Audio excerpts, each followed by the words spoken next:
My name is Michael McGregor. I'm the co-owner of MAKO Brazilian Jiu-jitsu. I'm a black belt under David Riley. I've been training for about 19 years now, and I'm still doing it. MAKO is a type of shark, and it's just, I was always infatuated with sharks since I was a little kid. So I actually wanted to name my firstborn that, but I don't know. I thought of that when I was like in high school or something. But luckily for my son Orion, he got Orion instead. It came about with my old business partner, Izzy Abdulhamid. Me and him were just talking one day, and we were on our way to Phoenix to go fight to win. And he was like, "Hey, man, you should open a school." And I was like, "You should open a school." And then we should let's open a school. So luckily, with him and with the support of my wife and with the support of a really good friend of mine telling me, like, giving me some advice on how to do it when you're broke and you have a 500 credit score. How do you open a business? But I had a lot of support, so that's how it worked. My opinion about competition for me, it's tough because I have horrible anxiety every time I fight, but it's just necessary. It's necessary for a few reasons. One is I like to see where I'm at. Even though you get to black belt, you never stop improving. The jiu-jitsu never ends. You never are reach a point, right? So you keep training and you keep wanting, you compare yourself to other black belts and you want to fight and see where you're at. And I love that part of it. It's also important to lead by example, right? I'm going to do this until I can't do it anymore. There's going to come a day in here, when my students are like, "Hey, take it easy on Coach Mike. He's old."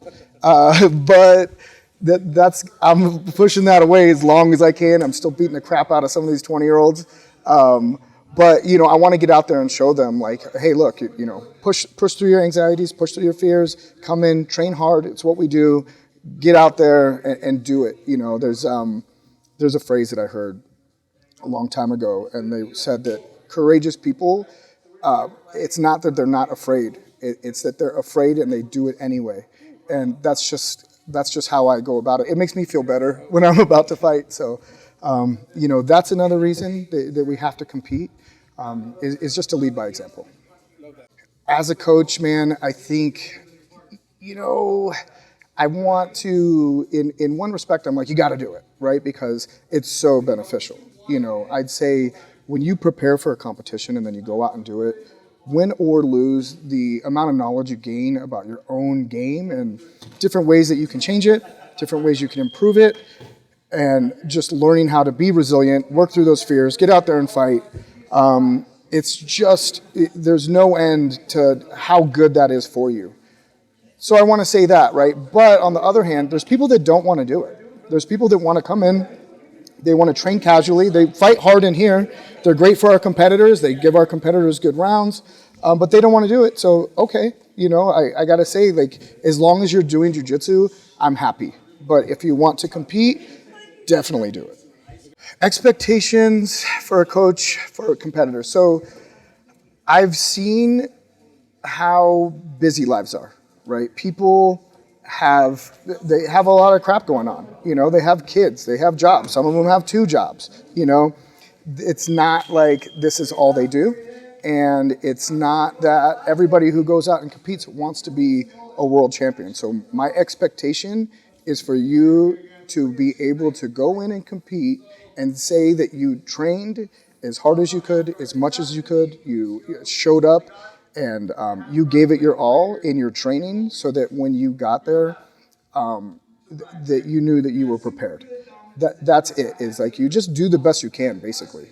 That's all you really can ask. I'm happy if you go out and compete, but don't half-ass your training and have excuses, right? If it's a reason, then okay, it's different. My steak, it depends on the steak. So ribeye, I'd say medium, or medium rare but charred. Okay, so ribeyes have a lot of fat, and you have to render the fat. So if you just ask for ribeye medium rare, the fat won't be rendered, and it will not be as good. But if I'm going to go with like a filet or a New York steak, then I'll just go medium rare.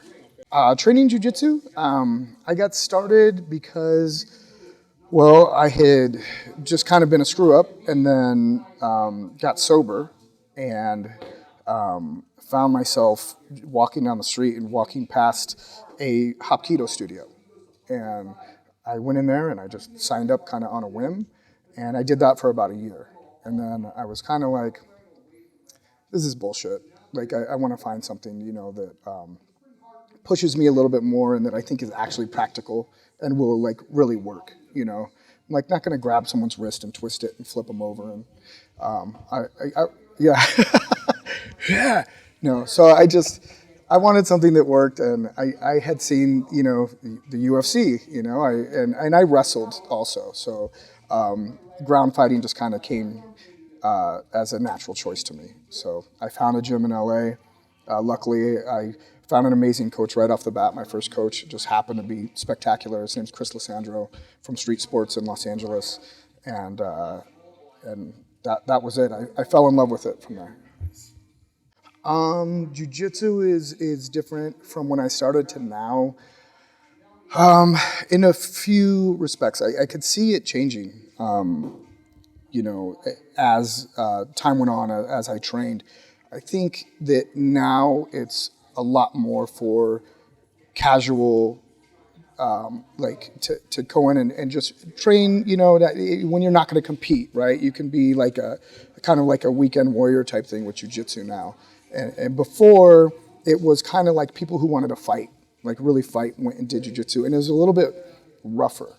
Like you were like really trying to beat the crap out of each other, almost like in a rude way. Like I think that we used to do things that would be considered unsportsmanlike now, right? Just whether, I can't really give too many examples of it, but I'm just talking about like, smashing people's face or like doing neck cranks and stuff like that. I'd say it's a little bit more like actually a gentle art now. But I'd say with that and also the evolution of leg locks, when I started, like, nobody did them. It was just, everybody just ignored that part of the body. I'd say the number one thing that's changed for the better is the way that communities interact with each other now. So when I started, and all the way up to like brown belt in LA, like you didn't go to another school and train. But if you did, like you just didn't talk about it with your coach, you didn't tell them, I didn't go to a school where my coach was like, hey, you can't do that, but I wouldn't just be like, oh, hey, I'm going to train over here, So when I first got back to Tucson, because I'm from here, and then I moved to LA, and then I came back here, I was talking with David Riley when I had first started training at Undisputed, and he's the one that told me, oh, we have a community open mat here. And it blew my mind. It was like I couldn't believe that people just from all different schools just showed up at the same school and trained. Yeah, I didn't know that anybody would ever do that. So it was super cool to me because I've always liked that, and I think that it's so beneficial to cross-train. And I like it also because it holds gym owners and coaches to kind of a higher standard, right? Like everybody now knows like what's out there. They can go to another school and be like, hey, like you guys do things a little bit better over here. You know what I mean? Building like loyalty now comes from real leadership as opposed to what used to be kind of a cult mentality where you stayed closed off. Coaches stayed closed off. They didn't have to compete. They didn't even have to roll with their students, right? They don't have to prove anything, right? They're just this legend in their own mind, and now like you have to show them what's up. I think you can kind of see it now with you just like take a look down a school's roster and see how many higher belts they have. See how many people stuck around. You know what I mean? If they're just constantly rotating and they have a bunch of white belts in there all the time, chances are the coach probably isn't rolling with them, The role of the parents. Okay, so it's kind of, you need to be able to encourage your child to go without completely forcing them. So the kid has to enjoy it.